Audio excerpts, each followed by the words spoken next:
Welcome to the Comicstorian Complete Story series. It's here that we epically recap your favorite comics so that you know exactly what's going on in the world of comics. Today we're going to be covering Flash, Sins of the Father. For those of you who don't know, over the last year we were introduced to Wally West from the New 52. The man that he thought to be his uncle was actually his father, Daniel West. But to make the situation even more confusing for poor Wally, his father was the Reverse Flash. He was placed into Iron Heights just as Wally was gaining his own speed powers. He is only reminded of this when he wakes up from a dream where he came face to face with Daniel. After a brief breakfast with Barry's father, Iris, and himself, Wally is obviously disturbed, not knowing anything that's going on, and he runs off. Before vanishing, Daniel told Wally that he was trying to pay for his crimes as the Reverse Flash. But Barry and Iris knew that Daniel was the killer, and he wouldn't change. He told them so. So Barry decided once he changed into the Flash costume that maybe it was a good day for Wally to go and see Daniel again at Iron Heights, as no one has seen or heard from Daniel ever since Wally went there the last time. But Wally informs Flash that Daniel was actually moved to Louisiana during that whole situation where the Flash was dealing with the rogues. And Flash knows what this means. Belle Reve. With a crack of lightning and thunder, Flash and Kid Flash make their way out there. All around the grounds in the pouring rain are dozens of guards. And if you're a Flash and you want to get in undetected, that's perfect. With each bolt of lightning, our heroes move into the prison, and they enter deeper still. Wally notices the whole place looks like Guantanamo Bay, not a simple prison. Why would Daniel be here?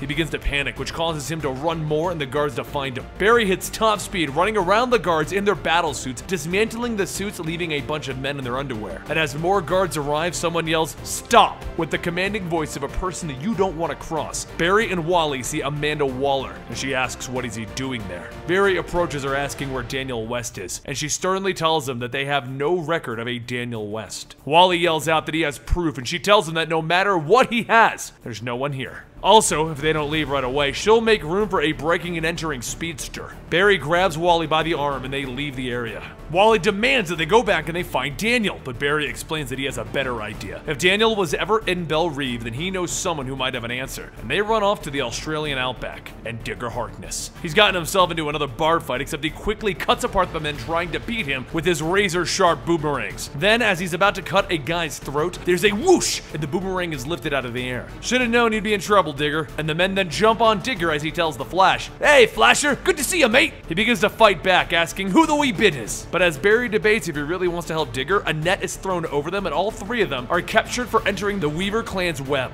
Quickly, all three of them are tied to a post to hold them in place. Captain Boomerang asks Flash why he isn't leaving, and he explains that this Weaver's web is weird, as electricity has its own vibration. So Captain Boomerang has another plan, an offer. The leader walks over wanting to know what Boomerang could possibly have for him, and he tells him, why not sell the gun that was able to kill the Flash? The boss thinks about it and then he sucker punches Digger. "I like your idea, so the Flash will run with you. And if you don't, Flash, we'll show your little sidekick how sharp Digger's boomerangs can really be." With a whoosh, Flash and Digger hit the ground running as they open fire with their firepower trying to hit the Flash. But while they try to shoot at the fastest man alive, Wally informs them that the webs that held the Flash in place only did so because he was trying to vibrate. But you see, when Wally tries to do that, he blows up. So he blows up the bindings holding him and he begins to drop each one of the thugs shooting at the Flash. Wally grabs a boomerang and throws it, slicing through the guns, and then he bounces it all over, distracting the men with the guns, allowing him to drop each of them. With the mess complete and the night coming upon them, our heroes and one villain stop to talk. And Wally asks the question, "What happened to Daniel West?" Boomerang shrugs it off. "Don't know what you're talking about, kid. He's my dad." And that, right there, causes Digger to stop. "No lie? I just want the truth." "Oh, bugger." He pulls off his hat and he tells them, "Here's how it went down. The Suicide Squad was sent on a mission to stop the League of Assassins outside of Turkey when it all went kind of sideways. There was a bomb that could kill a lot of kids. West decided that he couldn't let that stand, and he went back to get the bomb and throw it into the ocean. He saved a lot of people, but he wasn't fast enough. That's the truth. Your old man died a hero. Sorry, kid." Wally runs off and Barry turns to Digger.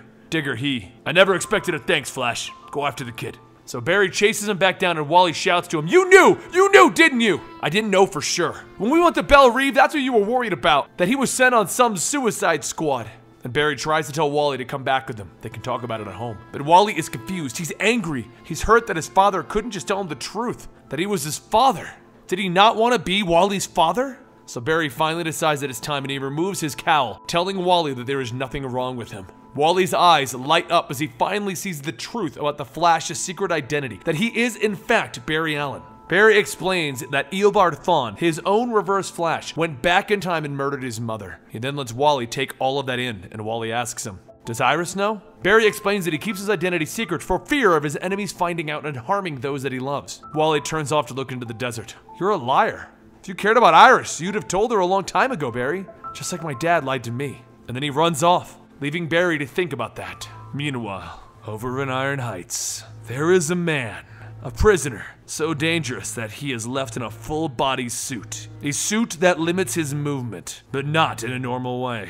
This suit doesn't allow him to move even a fraction of an angstorm, the smallest unit of measurement in the world. In this prisoner's cell, there's a crack and a boom, and lightning shoots across the cell and dances across the floor, because someone has just been freed. Someone that has ruined Barry Allen's life. Someone named Eobard Thawne. With the Speed Force swirling around him, he smiles a sinister grin. "I remember.